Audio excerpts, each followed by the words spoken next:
In the grand ballroom of Buckingham Palace, surrounded by the most powerful people in the world, King Charles III did something that made every person freeze mid-conversation. The crystal chandeliers cast their warm glow over silk gowns and perfectly pressed tuxedos, but nobody noticed the beauty around them anymore. All eyes were fixed on the king as he extended his hand toward Kate, the Princess of Wales, while his wife Camilla stood just 3 feet away. The silence that followed was so complete, so deafening, that even the palace staff stopped what they were doing. Waiters paused with champagne glasses halfway to silver trays. Photographers lowered their cameras without taking the shot they'd been waiting for all evening. The Archbishop of Canterbury, who had seen many shocking moments in his years of service, felt his breath catch in his throat. What happened in those 10 seconds would be whispered about in royal circles for years to come. It was a moment that revealed secrets, shattered assumptions, and changed the course of the British monarchy forever. This is the true story of that night, told through the eyes of those who witnessed it, lived it, and were forever changed by it. Some say it was an accident. Others believe it was the most calculated move in royal history. But everyone agrees on one thing. Nothing was ever the same after Charles reached for Kate instead of Camilla, and the entire room went completely silent. The evening had started like any other grand royal celebration. The state banquet hall at Buckingham Palace gleamed under the light of 6 massive crystal chandeliers, each one worth more than most people's homes. Golden plates reflected the warm glow of hundreds of candles, and the finest wines from the royal cellars had been carefully selected for the occasion. Tonight was special. It marked the king's first official state dinner since his coronation, and every detail had been planned to perfection. Charles stood at the entrance of the magnificent hall, greeting dignitaries and world leaders with the practiced grace that came from decades of royal training. His navy blue evening jacket, adorned with the Order of the Garter Star, caught the light as he moved from guest to guest. At 65, he carried himself with the confidence of a man who had finally stepped into the role he'd been preparing for his entire life. Camilla, resplendent in emerald green silk that complemented her pearl necklace perfectly, stood beside her husband with a warm smile. She had grown into her role as queen consort with surprising ease, winning over even her harshest critics with her genuine warmth and down-to-earth manner. Tonight, she seemed particularly radiant, laughing genuinely at the jokes of foreign ambassadors and making even the most nervous guests feel at ease. But it was Kate who truly commanded attention that evening. The Princess of Wales had chosen a stunning midnight blue gown that seemed to shimmer with each step she took. The dress, designed by one of Britain's most celebrated fashion houses, fit her perfectly and moved like liquid silk as she glided through the crowd. Her sapphire earrings, borrowed from the late Queen Elizabeth's personal collection, caught the light and drew admiring glances from everyone she passed. Prince William walked beside his wife, proud and protective as always. The future king looked distinguished in his formal evening wear, but those who knew him well could see the slight tension in his shoulders. Being second in line to the throne came with its own pressures, especially during such high-profile events where every gesture would be analyzed by the press for days to come. The guest list read like a who's who of global power and influence. The French president chatted animatedly with the prime minister in one corner, while tech billionaires and media moguls mingled with hereditary peers and Nobel Prize winners. The American Secretary of State had flown in specially for the occasion, as had representatives from Commonwealth nations around the world. Lady Margaret Thornberry, the palace's head of protocol, watched everything with the sharp eye of someone who had organized royal events for over 20 years. She noticed how Charles seemed more relaxed than usual, how Camilla's laughter came easily and often, and how Kate and William moved through the crowd with the kind of natural grace that couldn't be taught. Everything was proceeding exactly as planned. The menu had been crafted by the royal kitchen to showcase the best of British cuisine while honoring their international guests. Scottish salmon, Welsh lamb, and produce from the royal estates would be served on china that had graced royal tables for generations. The wine selection included bottles from vineyards that had supplied the monarchy for over a century, each one chosen to complement the evening's carefully planned courses. As the cocktail hour progressed, conversations flowed as smoothly as the champagne. Charles found himself in deep discussion with the German chancellor about climate change initiatives, while Camilla charmed a group of Commonwealth representatives with stories from her recent charity work. The atmosphere was warm and convivial, exactly what palace staff had hoped to achieve.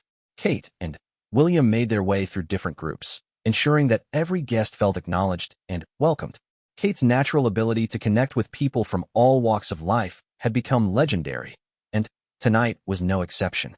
She spoke fluent French with the Belgian dignitaries, discussed art with the museum directors, and showed genuine interest in the work of the various charity representatives who had been invited.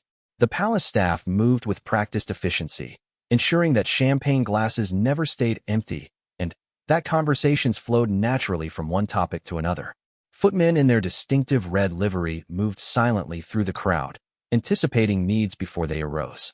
Everything was choreographed to perfection, from the timing of the meal announcement to the subtle cues that guided guests toward their assigned seats. Photography was limited to designated moments, but the few official photographers present captured the essence of the evening beautifully.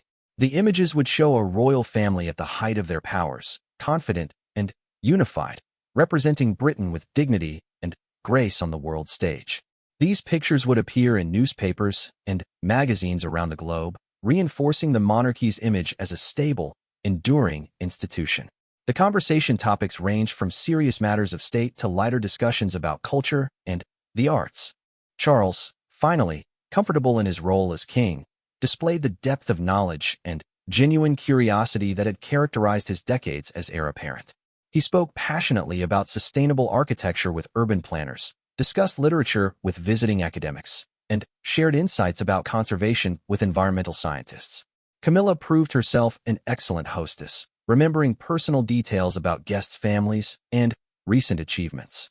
Her ability to make people feel genuinely welcomed had become one of her greatest strengths as queen consort. She moved through the crowd with increasing confidence, no longer the nervous woman who had once been so criticized by the press and public. The younger royals brought their own energy to the event. William's military bearing and Kate's natural warmth created a perfect balance that impressed even the most skeptical observers. They represented the future of the monarchy, and their presence at such events helped bridge the gap between tradition and modernity that the institution constantly navigated. As the evening progressed, the initial formality began to give way to more relaxed interactions. Laughter became more frequent, conversations more animated, and the overall atmosphere more convivial. This was exactly what Charles had hoped for when planning the event, a gathering that would strengthen relationships while showcasing the best of British hospitality. The logistics of managing such an event were staggering, but they appeared seamless to the guests. Hundreds of staff members worked behind the scenes to ensure that every detail was perfect, from the flower arrangements that adorned each table to the precise timing of each course. The palace had been transformed into a stage for diplomacy, where relationships that would shape international affairs for years to come were being forged over fine wine and excellent food. Security was omnipresent, but invisible, with protection officers blending seamlessly into the background while maintaining constant vigilance. The safety of so many world leaders in one location required coordination between multiple agencies, but their professionalism ensured that guests could relax and enjoy themselves without feeling watched or restricted. The evening represented everything the monarchy stood for at its best: tradition balanced with progress, formality tempered with warmth, and British values shared with the wider world.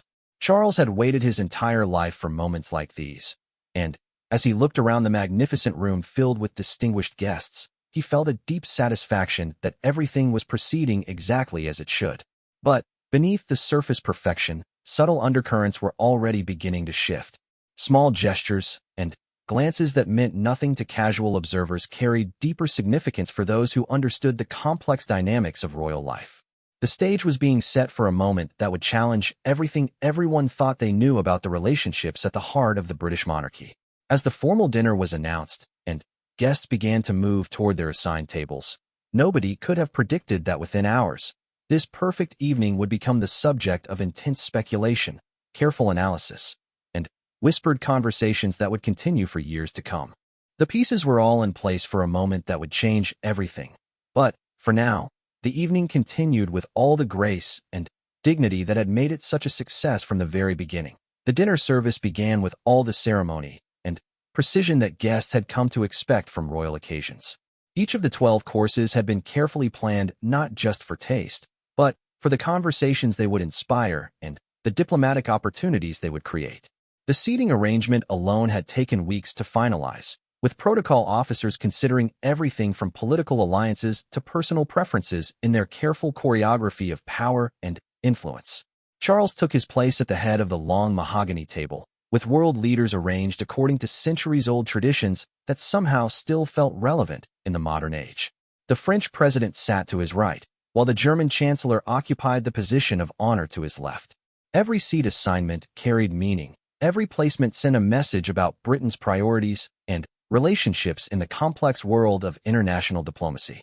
Camilla graced the opposite end of the table, her warm smile putting even the most nervous guests at ease.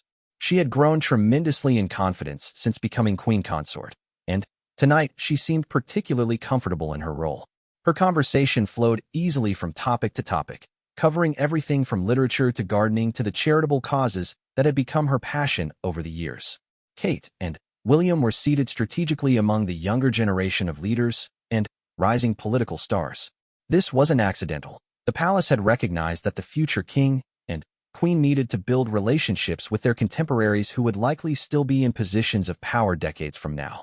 Kate's natural diplomatic skills were already evident as she navigated conversations about trade agreements with the same grace she brought to discussions about children's education.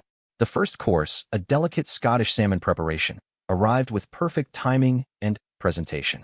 Conversations paused briefly as guests admired the artistry of the royal kitchen, then resumed with the kind of animated discussion that made such evenings memorable. The wine pairings were exceptional, chosen not just for their quality, but for their ability to honor different nations represented around the table. But those who knew the royal family well began to notice subtle things that most guests missed entirely.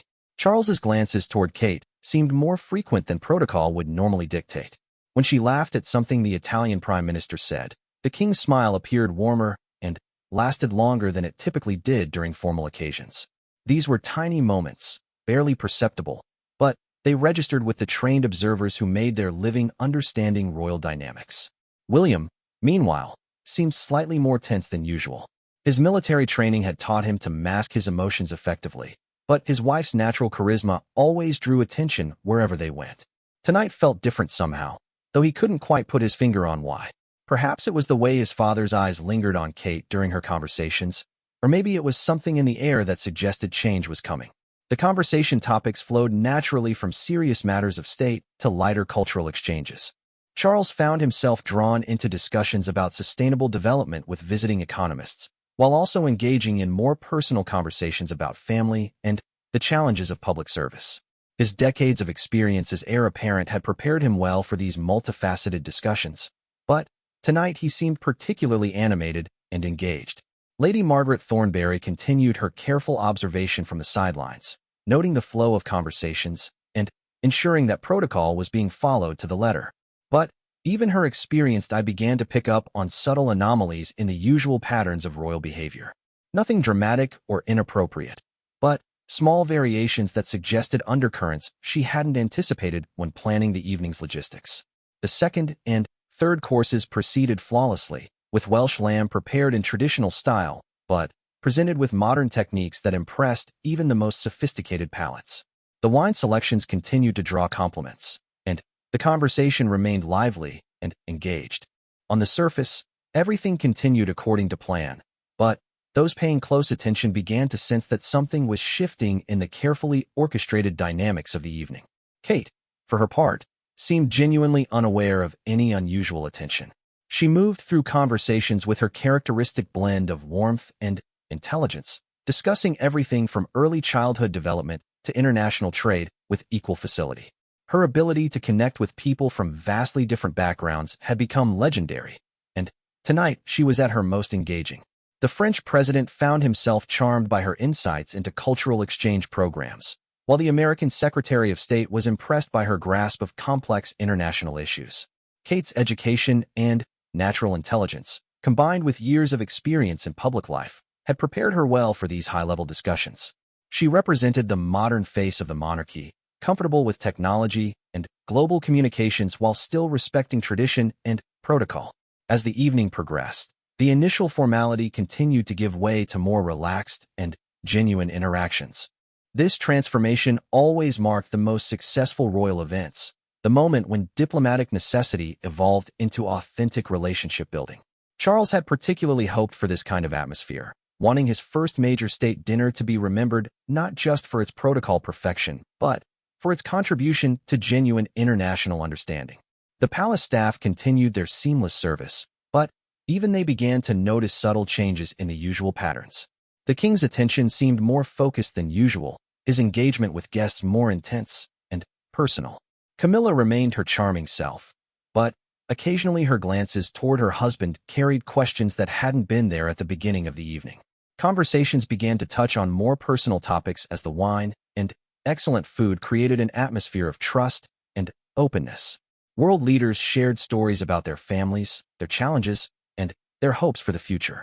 These were the moments that made diplomacy human, when the weight of office could be set aside briefly in favor of genuine connection between people who understood the unique pressures of public service. Charles found himself speaking more personally than usual about his vision for the monarchy and his hopes for Britain's role in addressing global challenges. His passion for environmental issues and sustainable development had been consistent throughout his decades of public service, and tonight he spoke about these topics with particular eloquence and conviction. The fourth and fifth courses showcased the finest British ingredients prepared with techniques that honored both tradition and innovation. The presentation was flawless, the flavors exceptional, and the wine pairings continued to demonstrate the depth and quality of the royal cellars. Every detail contributed to an atmosphere where serious business could be conducted alongside genuine pleasure and cultural exchange. But beneath this surface perfection, careful observers continued to notice the small anomalies that suggested deeper currents at work. Charles's body language remained properly royal, but his attention seemed more focused and intentional than the broad, diplomatic awareness that usually characterized his public appearances. These were subtle changes, the kind that only people intimately familiar with royal behavior would detect. Kate's responses to this attention remained entirely appropriate, but there was something in her manner that suggested she was beginning to sense the unusual focus directed toward her. Her natural grace and intelligence helped her navigate these subtle currents without missing a step in her conversations or duties as hostess. But the perceptive could see that she was becoming more aware of the dynamics around her. William's military training served him well in maintaining his composure, but those who knew him best could see the slight tension in his posture that suggested he, too, was beginning to sense that something unexpected was developing. His protective instincts toward his wife were always strong, but tonight they seemed particularly heightened. The evening was building towards something, though none of the guests could have predicted what lay ahead. The stage was being set for a moment that would challenge assumptions, reveal hidden truths, and change the trajectory of relationships that had been carefully maintained for years. But, for now, the dinner continued with all the grace and sophistication that had made it such a diplomatic success from the very beginning. As the later courses were served and conversations deepened, the atmosphere in the magnificent dining room continued to evolve. What had begun as a perfectly orchestrated diplomatic event was slowly transforming into something more complex, more personal, and ultimately more significant than anyone could have anticipated when the evening began. As the evening moved into its later phases, the carefully maintained equilibrium that had characterized the dinner began to show subtle but unmistakable signs of strain. The dessert service commenced with the same flawless precision that had marked every course, but those familiar with royal protocol started to notice variations in behavior that suggested deeper currents were at work beneath the polished surface of diplomatic courtesy. Charles had always been known for his intellectual curiosity and ability to engage meaningfully with people from all walks of life. But tonight his focus seemed unusually intense and specifically directed. During the dessert course, a masterpiece of British culinary artistry featuring seasonal fruits from the royal estates, his attention repeatedly returned to Kate with a consistency that began to feel deliberate rather than coincidental. The Princess of Wales, for her part, continued to handle herself with the grace and intelligence that had made her such an asset to the royal family. Her conversation with the Canadian Prime Minister about educational initiatives flowed naturally into a discussion with the Australian High Commissioner about environmental conservation. But those watching carefully could see that she was becoming increasingly aware of the unusual attention directed toward her from the head of the table. William's military background had taught him to read situations with tactical precision, and what he was observing made him increasingly uncomfortable. His father's behavior remained entirely appropriate by any objective measure, but the pattern of attention and the intensity of focus were unlike anything he had witnessed during previous royal occasions. The protective instincts that had been honed during his years in active service began to surface, though he continued to maintain his composure with admirable discipline. Camilla, meanwhile, demonstrated the social intelligence that had helped her navigate the complexities of royal life for so many years. She continued to charm guests with her warmth and authentic interest in their lives and work, but occasionally her glances toward her husband carried a quality of assessment that hadn't been present earlier in the evening. She was too experienced in the subtle dynamics of public life not to notice when patterns deviated from their normal course. The conversation topics had evolved throughout the evening from formal diplomatic exchanges to more personal discussions about leadership, family, and the challenges of public service. During these more intimate moments, Charles's engagement with Kate took on a quality that went beyond the polite attention normally shown to family members during state occasions. His questions were more probing, his responses more personal, and his overall demeanor suggested an investment in their interaction that transcended the requirements of royal protocol. Lady Margaret Thornberry, watching from her position near the service entrance, felt the first stirrings of concern about the direction the evening was taking. Her decades of experience organizing royal events had given her an almost supernatural ability to sense when situations were developing that might require intervention or adjustment. Tonight, for the first time in years, she found herself wishing she could somehow redirect the natural flow of events without disrupting the diplomatic success the evening had achieved. The wine service continued to be exceptional, but alcohol's tendency to lower inhibitions and intensify emotions was beginning to affect the subtle dynamics playing out around the magnificent dining table. Conversations became more animated, laughter more frequent, and the overall atmosphere more relaxed, which under normal circumstances would have been exactly what palace organizers had hoped to achieve. But, tonight, the relaxed atmosphere seemed to be facilitating developments that hadn't been anticipated in even the most thorough planning sessions. Kate's natural diplomatic skills served her well as she navigated these increasingly complex currents. Her ability to maintain appropriate boundaries while still being warm and engaging had been crucial to her success in public life. And tonight these skills were being tested in ways that previous royal occasions hadn't demanded. She continued to fulfill her role as hostess with perfect grace, but careful observers could see that she was working harder than usual to maintain the effortless appearance that came so naturally to her. The international guests remained largely unaware of these subtle undercurrents, absorbed as they were in the exceptional food, outstanding wine, and fascinating conversations that made the evening such a diplomatic triumph. The French president was deep in discussion with the Chancellor of Germany about European cooperation initiatives, while tech industry leaders exchanged insights with Nobel laureates about the future of innovation. The evening continued to fulfill its primary purpose as a forum for relationship building and cultural exchange. But the family dynamics that formed the emotional center of the event were becoming increasingly complex. Charles's behavior toward Kate had crossed the threshold from unusually attentive to unmistakably focused, though it remained within the bounds of propriety that royal protocol demanded. His questions about her charitable work became more detailed, his interest in her opinions more pronounced, and his overall engagement more intense than anyone present had witnessed before. William's responses to these developments demonstrated both his military training and his deep understanding of royal protocol. He increased his own attention to Kate without making it obvious, positioning himself more strategically in relation to ongoing conversations, and subtly redirecting discussions when they seemed to be heading in directions that made him uncomfortable. His ability to do all of this while maintaining his role as gracious host showed the kind of tactical thinking that would serve him well as future king. The staff began to notice the changed atmosphere as well, though they continued to provide flawless service throughout these developing tensions. Footmen trained to anticipate needs and respond to subtle cues found themselves reading signals they hadn't encountered before. The usual rhythms of royal service were intact, but underneath the familiar patterns, something new and potentially significant was taking shape. As the final course was being cleared and attention turned toward the traditional toasts that would mark the formal conclusion of the dinner, the cumulative effect of the evening's subtle tensions had created an atmosphere that felt charged with possibility and uncertainty. The diplomatic success of the event remained intact, but the personal dynamics at its center had evolved in ways that would require careful management as the evening moved toward its climax. Charles rose to offer the traditional toasts, his bearing still properly royal but his manner carrying an intensity that hadn't been present at the beginning of the evening. The formal words of welcome and international friendship flowed with the eloquence expected of a monarch, but those listening carefully could hear something more personal in his tone, something that suggested deeper currents running beneath the diplomatic surface. The responses from international guests were warm and appreciative, acknowledging both the exceptional hospitality and the important relationships being strengthened through such occasions.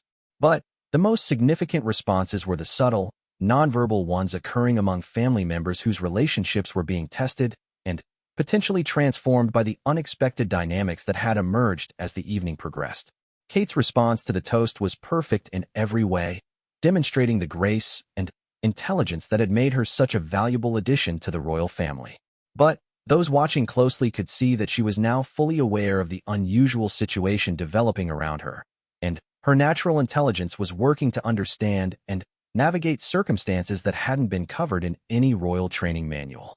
As the formal dinner portion of the evening concluded and guests prepared to move to the reception area for continued conversations and the final social elements of the night, everyone present sensed that they were moving toward a moment of significance. The evening had been a diplomatic triumph, but it had also become something more complex and potentially more important than anyone had anticipated when the first guests arrived hours earlier. The stage was now fully set for whatever would happen next, with all the key players aware that they were part of something that transcended the normal boundaries of royal protocol and international diplomacy.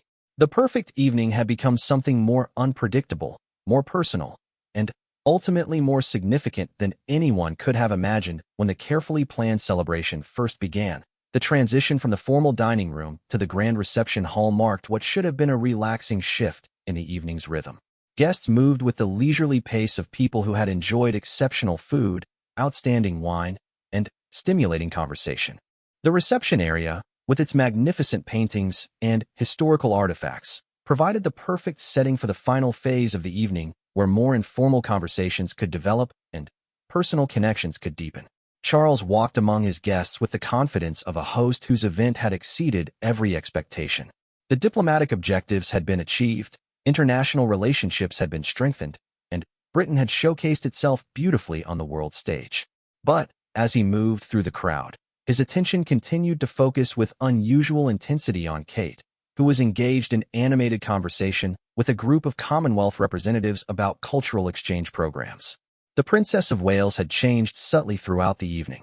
Where she had begun the night with her characteristic blend of warmth and professional grace, she now carried herself with the heightened awareness of someone who recognized that she was at the center of dynamics she didn't fully understand. Her responses to Charles's attention remained perfectly appropriate, but there was something in her manner that suggested she was actively managing a situation rather than simply enjoying a family gathering. William had positioned himself strategically throughout the reception, maintaining conversations with various dignitaries while keeping Kate within his line of sight. His military training had taught him to assess threats and respond appropriately, but this situation presented challenges that couldn't be addressed through conventional tactical thinking. The threat, if it could be called that, came from within the family itself and had to be managed without creating the kind of scene that would dominate international headlines for months. Camilla moved through the crowd with her usual grace, but those who knew her well could see that she was working harder than usual to maintain her composure. Her decades of experience in public life had taught her to hide personal concerns behind a mask of social competence, but tonight that mask was being tested by developments that she hadn't anticipated and wasn't certain how to address. The reception progressed with all the elegance expected of a royal event, but the underlying tensions that had been building throughout the evening were now palpable to anyone paying close attention. Conversations continued to flow, champagne was served with perfect timing, and the overall atmosphere remained one of celebration and international friendship. But beneath this surface success, family dynamics were evolving in ways that would have far-reaching consequences. Lady Margaret Thornberry found herself in the unusual position of wanting to intervene in a royal event, but lacking any clear protocol for the situation she was observing. Her role was to ensure smooth operations and proper protocol, but What was developing before her eyes fell outside the boundaries of any training manual or previous experience. She watched with growing concern as the evening moved toward what she sensed would be a defining moment. The international guests remained largely oblivious to these undercurrents, absorbed in discussions about trade agreements, cultural initiatives, and the global challenges that required international cooperation. The evening continued to serve its primary diplomatic purpose, strengthening relationships and showcasing British hospitality at its finest. But, for those familiar with royal dynamics, the real story was playing out in the subtle interactions between family members whose relationships were being tested in unprecedented ways. As the evening approached its traditional conclusion, Charles began the customary process of personally thanking key guests for their attendance and participation. This ritual, performed at every major royal event, provided an opportunity for final conversations and the kind of personal touches that guests would remember long after returning to their home countries. But, tonight, Charles's movement through the crowd seemed more purposeful, as if he was building towards something rather than simply fulfilling social obligations. Kate found herself increasingly aware that she was the focal point of these developing tensions. Her natural intelligence and emotional sensitivity, qualities that made her such an effective royal representative, also made her acutely conscious of the unusual dynamics surrounding her. She continued to handle herself with perfect grace, but those watching closely could see that she was preparing for something, though she couldn't have known exactly what form it would take. The moment arrived with stunning suddenness, despite all the subtle preparation that had led to it. Charles was engaged in conversation with the German Chancellor when the traditional chamber orchestra began playing the final musical selections that typically marked the conclusion of such events. As the music swelled, creating the kind of moment that often inspired memorable gestures at royal occasions, Charles turned away from his conversation and looked directly across the room toward Kate. The Princess of Wales was standing with a small group that included William, several Commonwealth representatives, and 2 members of Parliament. The conversation had been about educational initiatives, a topic that always engaged her passion and expertise. But, as Charles's gaze found her across the crowded room, something in his expression made her conversation partners step back slightly, unconsciously creating space for whatever was about to happen. William noticed the change in the atmosphere around his wife immediately. His protective instincts, already heightened by the evening's unusual developments, went into full alert as he recognized that the moment he had been unconsciously anticipating throughout the night was finally arriving. But even his military training hadn't prepared him for the specific form this moment would take. Charles began walking across the room with deliberate purpose, his movement creating a subtle wave effect as conversations paused and guests turned to see what had captured the king's attention. The chamber orchestra continued playing, but several musicians began to miss notes as they became aware that they were providing the soundtrack for something unprecedented in their years of performing at royal events. Camilla, who had been discussing charitable fundraising with a group of international donors, noticed the sudden change in the room's energy immediately. Her years of experience in public life had taught her to read social dynamics with exceptional skill, and what she saw developing before her eyes made her heart rate increase noticeably. She began moving toward the center of the room, though she couldn't have articulated exactly what she intended to do when she got there. The silence that descended on the grand reception hall was unlike anything that had occurred during previous royal events. It wasn't the respectful quiet that accompanied formal announcements or important toasts, but something much more profound and unsettling. Conversations didn't fade gradually but stopped abruptly as every person in the room became aware that they were witnessing something significant and unexpected. Kate stood perfectly still as Charles approached, her years of royal training keeping her posture composed while her mind raced to understand what was happening and how she should respond. The group around her had stepped back further, creating an impromptu stage for whatever drama was about to unfold. She was acutely aware that hundreds of eyes were focused on her, but she couldn't look away from Charles's approaching figure.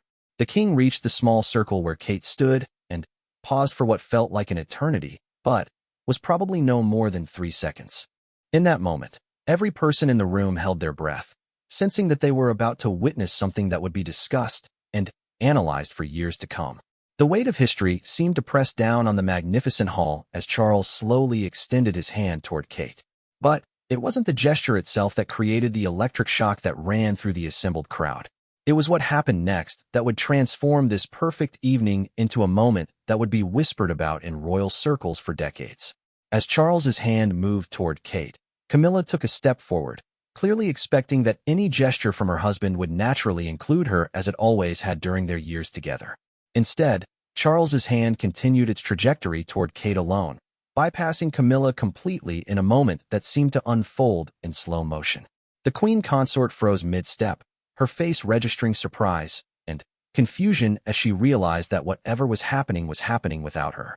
The silence in the room deepened impossibly, becoming so complete that the sound of a champagne glass being set down on a distant table seemed to echo like a gunshot. William's face went pale as he watched his father reach specifically for his wife, while deliberately excluding his stepmother from whatever gesture was being made. His military training fought with his personal emotions as he struggled to understand whether he was witnessing a diplomatic breakthrough, a family crisis, or something else entirely that would require a response he wasn't prepared to give. The chamber orchestra stopped playing entirely, with even the conductor lowering his baton as he realized that continuing the music would be inappropriate for whatever moment was unfolding before them. The silence that followed was so profound that many guests would later say they could hear their own heartbeats echoing in their ears as they watched the drama play out. And in that moment of absolute silence, with hundreds of the world's most powerful people watching in stunned fascination, Charles completed his reach toward Kate, while Camilla stood frozen in place.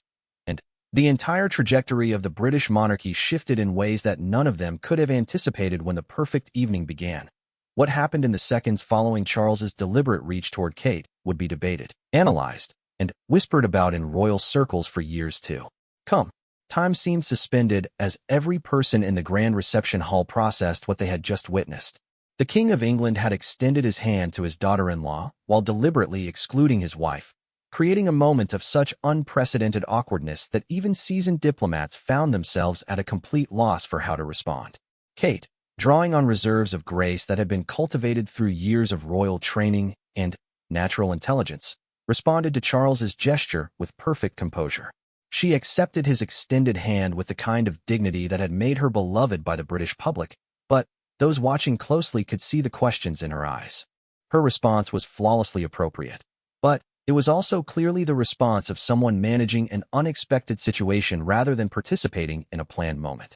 The touch between them lasted no more than 5 seconds, but those 5 seconds stretched into an eternity for everyone watching. Charles's expression during this brief contact was unlike anything observers had seen before, intense, almost searching, as if he was trying to communicate something that couldn't be spoken aloud in such a public setting. Kate's response remained perfectly controlled, but the slight tension in her posture suggested she was working hard to navigate waters she had never expected to encounter. William's reaction was perhaps the most telling of all. His military training had taught him to respond quickly and decisively to unexpected situations, but this scenario fell completely outside any tactical manual he had ever studied. The protective instincts toward his wife that had been building throughout the evening reached a crescendo, but expressing them would create exactly the kind of public scene that royal protocol was designed to prevent. His face remained composed, but those who knew him well could see the effort this composure required. Camilla's response to being excluded from her husband's gesture demonstrated the social intelligence that had helped her survive and eventually thrive in the complex world of royal relationships. Rather than allowing hurt or confusion to show on her face, she smoothly stepped back and redirected her attention to nearby guests, creating the impression that whatever had just occurred was perfectly normal. But the slight tremor in her hand as she reached for a champagne flute told a different story to those paying close attention. The international guests, many of whom were unfamiliar with the subtle protocols of royal behavior, weren't initially certain whether they had witnessed something significant or simply a variation in normal royal procedures. But the profound silence that had descended on the room, combined with the visible tension on several royal faces, made it clear that something unprecedented had just occurred. Conversations resumed slowly and awkwardly, as people tried to process what they had seen while maintaining the diplomatic courtesy that such occasions required. Lady Margaret Thornberry found herself in crisis management mode for the first time in her distinguished career organizing royal events. Her decades of experience had prepared her for everything from medical emergencies to security threats, but She had never encountered a situation where the royal family itself had created a moment of such profound awkwardness during a state occasion. Her immediate priority was ensuring that the evening concluded with dignity intact, but she knew that managing the aftermath of this moment would require all of her considerable skills. The chamber orchestra, trained to provide appropriate background music for royal events, faced their own unprecedented challenge. The conductor, with remarkable presence of mind, signaled for a gentle resumption of playing, choosing pieces that would encourage conversation and help restore the normal rhythm of the evening. But even the musicians couldn't entirely hide their curiosity about what they had just witnessed, and several would later admit that they had difficulty concentrating on their performance for the remainder of the evening. Charles, having completed whatever gesture he had felt compelled to make, seemed to realize suddenly that he was the center of attention in ways that royal protocol normally prevented. His composure returned quickly, and he began moving through the crowd again, resuming conversations with international guests as if nothing unusual had occurred. But the intensity that had characterized his behavior throughout the evening remained, suggesting that whatever had motivated his gesture toward Kate was still unresolved. The ripple effects of the moment spread through the reception hall in ways that would have fascinated social psychologists. Conversations that resumed after the awkward silence carried different energy than those that had come before. Guests found themselves stealing glances at the royal family members, trying to understand what they had witnessed and what it might mean for the relationships at the heart of the British monarchy. Kate handled the aftermath with the same grace she had brought to the moment itself, continuing her conversations with Commonwealth representatives and international guests as if nothing unusual had occurred.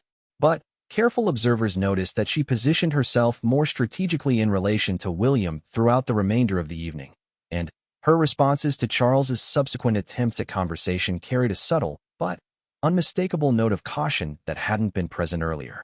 The professional photographers present, who had been restricted to designated moments throughout the evening, found themselves wishing desperately that they had captured the unprecedented scene that had just unfolded.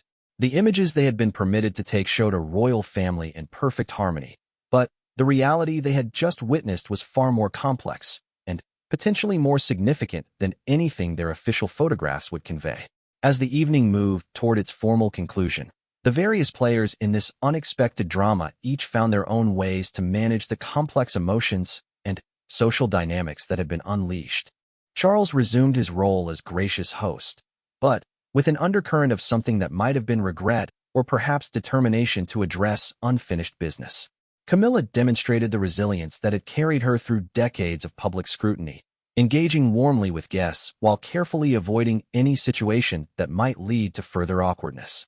William and Kate worked together with the kind of seamless coordination that had made them such effective royal representatives, ensuring that their duties as hosts were fulfilled while privately processing what had just occurred. Their ability to maintain their public roles while managing personal concerns demonstrated the kind of professionalism that would serve them well in their future roles as king and queen. The international guests began to take their leave with the usual expressions of gratitude and appreciation, but many would later admit that they spent their flights home trying to understand what they had witnessed and what it might mean for British royal dynamics. Diplomatic reports filed in various capitals around the world would mention the evening's success, while carefully avoiding direct reference to the moment that had captured everyone's attention. As the final guests departed and the magnificent reception hall began to empty, the true aftermath of the evening was only beginning. The immediate social crisis had been managed with the kind of skill that royal training and natural intelligence could provide, but the underlying issues that had led to that unprecedented moment remained unresolved and potentially more complex than ever. The palace staff, trained to maintain absolute discretion about royal family matters, went about their duties of cleaning and securing the venue with professional efficiency. But in the staff quarters later that night, conversations would inevitably turn to what they had witnessed, and speculation about its meaning would continue for weeks to come. The evening that had begun as a perfect showcase of royal hospitality and international diplomacy had concluded as something far more complex and personally significant. Charles had reached for Kate instead of Camilla, creating a moment that challenged assumptions, revealed hidden tensions, and changed the dynamics of relationships that had seemed stable and well-established. The silence that had greeted his gesture was now replaced by questions that would echo through royal circles for years to come, transforming a diplomatic triumph into a human drama whose full implications were only beginning to be understood. In the quiet that followed the departure of the last guests, the members of the royal family faced the task of understanding and addressing what had occurred during those few seconds when the carefully maintained equilibrium of their relationships had been disrupted by a gesture that none of them had anticipated. The perfect evening had become something more complicated, more personal, and ultimately more significant than any of them could have imagined when the first champagne glasses were raised in celebration hours earlier. The reach that had silenced an entire room full of world leaders would continue to reverberate through the halls of Buckingham Palace and the corridors of power around the globe, marking the moment when a carefully planned royal event became the catalyst for changes that would reshape the British monarchy in ways no one could have predicted.